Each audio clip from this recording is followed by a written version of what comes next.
Assalamualaikum warahmatullahi wabarakatuh. Allahumma sholli ala sayyidina Muhammad wa ala ali sayyidina Muhammad.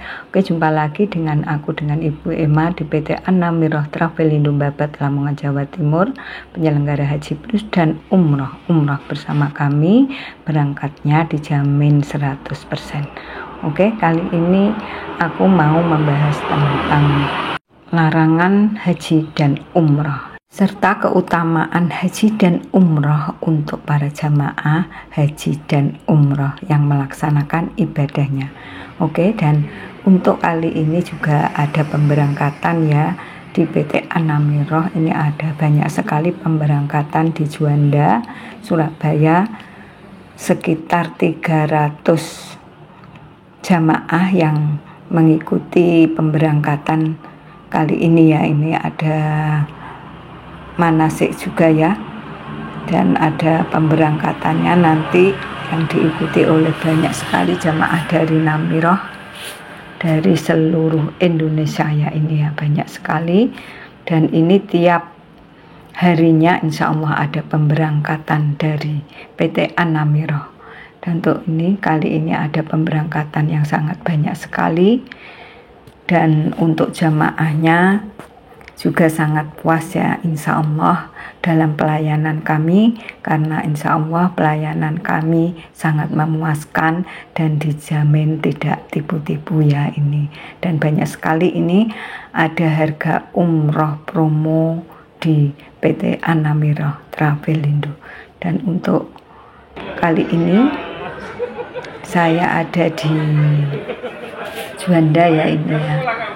Ini ada pemberangkatan di tanggal 23 November. Kali ini ada banyak sekali jamaahnya. Oke lah, ini koper-kopernya banyak sekali di belakang saya ya, karena banyak sekali jamaah dari PT An-Namirah. Sangat membeludak sekali ya untuk jamaahnya. Nah, dan ini masih menunggu ya untuk jamaah yang lain yang belum datang di Juanda, Surabaya. Ini kami tunggu terlebih dahulu, nanti biar kumpul semuanya baru kita absen ya untuk pemberangkatan kali ini. Semoga jamaah umroh kali ini mabrur mabrurah.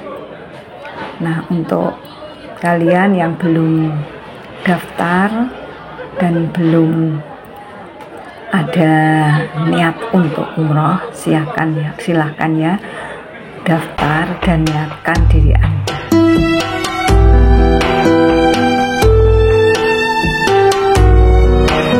Melaksanakan ibadah haji dan umroh adalah sebuah perjalanan spiritual yang dilakukan di tanah suci. Namun, ibadah ini juga diatur dengan ketat oleh berbagai aturan dan larangan yang harus dipatuhi oleh setiap jamaah. Berikut ini ya 10 larangan dalam haji dan umroh. Untuk larangan yang pertama adalah meninggalkan wajib ibadah haji. Larangan pertama adalah meninggalkan wajib dalam haji. Wajib haji adalah rangkaian yang harus dikerjakan. Wajib haji termasuk melempar jumrah, mabit di Musdalifah, mabit di Mina, tawaf wada, berikhram dari mikot. Jika jemaah meninggalkan salah satu dari kewajiban ini, mereka harus membayar dam, yaitu menyembelih 1 ekor kambing sebagai fidyah. Jika tidak mampu menyembelih kambing, jemaah diwajibkan berpuasa selama 10 hari dengan ketentuan sebagai berikut: 3 hari saat haji, 7 hari saat kembali ke negerinya. Jika puasa 3 hari saat haji tidak memungkinkan, jemaah dapat berpuasa seluruh atau 10 hari ketika kembali ke negerinya.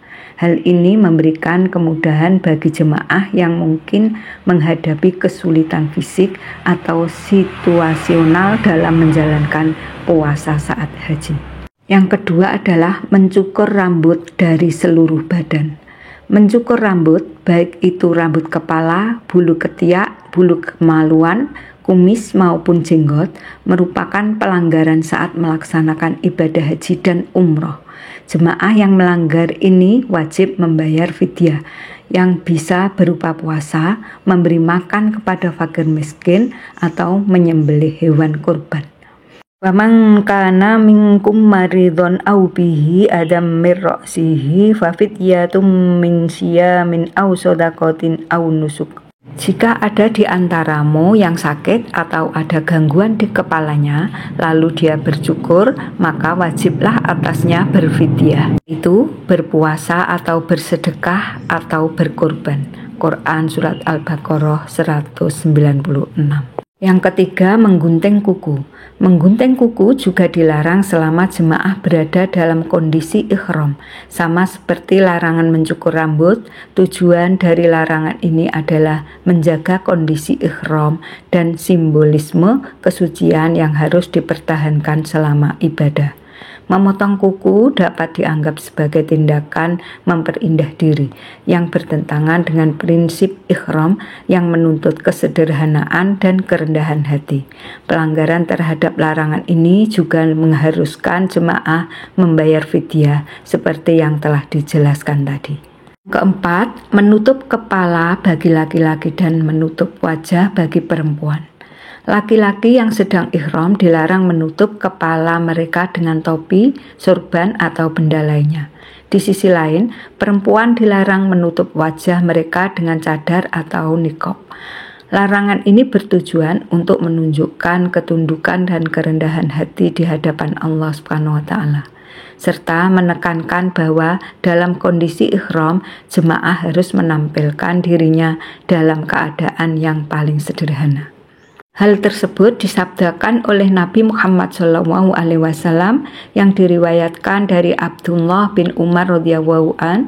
Ia berkata, seseorang berkata kepada Rasulullah, "Wahai Rasulullah, pakaian apa yang Anda perintahkan kepada kami dalam berihram?" Lalu Nabi bersabda, "Janganlah kalian memakai kemeja, celana pendek, serban, dan seseorang wanita yang berihram tidak memakai cadar dan tidak memakai kaos tangan." HR Bukhari 1741. Yang kelima, mengenakan pakaian berjahit yang menampakkan bentuk lekuk tubuh bagi laki-laki. Selama ihram, laki-laki harus mengenakan pakaian ihram yang terdiri dari 2 lembar kain yang tidak berjahit. Mengenakan pakaian berjahit yang menampakkan lekuk tubuh seperti baju, celana, dan sepatu dilarang karena hal ini dapat mengurangi makna kesederhanaan dan ketulusan yang diharapkan selama ibadah. Pakaian ihram yang sederhana mengingatkan jemaah akan persamaan di hadapan Allah tanpa memandang status sosial atau kejayaan. Larangan yang keenam, menggunakan harum-haruman. Menggunakan parfum atau harum-haruman dilarang selama ihram. Larangan ini termasuk tidak hanya pada tubuh tetapi juga pada pakaian dan barang-barang lain yang digunakan jemaah. Tujuan dari larangan ini adalah untuk menjaga kesucian ihram dan mencegah godaan duniawi yang dapat mengganggu konsentrasi jemaah dalam beribadah. Larangan ini dilandaskan dari Aisyah radhiyallahu anha. Dia berkata, "Aku pernah memberi wewangian pada Rasulullah untuk ihramnya sebelum berikhram dan untuk tahallulnya setelah melempar jamrah akobah dan mencukur sebelum beliau tawaf ifadah keliling Ka'bah." HR Bukhari dan Muslim. Dari hadis di atas, jemaah haji dan umroh dapat memakai parfum sebelum mereka mengenakan pakaian ihram. Pelanggaran terhadap aturan ini mengharuskan jemaah membayar fidyah sebagai bentuk penebusan. Yang ketujuh, memburu hewan darat yang halal dimakan. Jemaah dilarang berburu atau membunuh hewan darat yang halal dimakan selama dalam ihram. Hal ini tersebut berdasarkan dalam surat Al-Maidah ayat 96. Uhilla lakum syaidul bahri wa ta'amuhu mata'allakum walisyayyarah wa hurrima alaikum syaidul barri ma dumtum huruma wattaqullaha alladzi ilaihi tuhsyarun. Dihalalkan bagimu binatang buruan laut dan makanan yang berasal dari laut sebagai makanan yang lezat bagimu dan bagi orang yang dalam perjalanan, dan diharamkan atasmu menangkap binatang buruan darat selama kamu dalam berihram. Dan bertakwalah kepada Allah yang kepadanya lah kamu akan dikumpulkan. Surat Al-Maidah ayat 96. Hewan yang tidak termasuk dalam larangan ini adalah hasil tangkapan air dan hewan yang diperintahkan untuk dibunuh seperti kalajengking dan tikus. Pelanggaran terhadap aturan ini mengharuskan jemaah membayar fidyah, jaza atau semisalnya.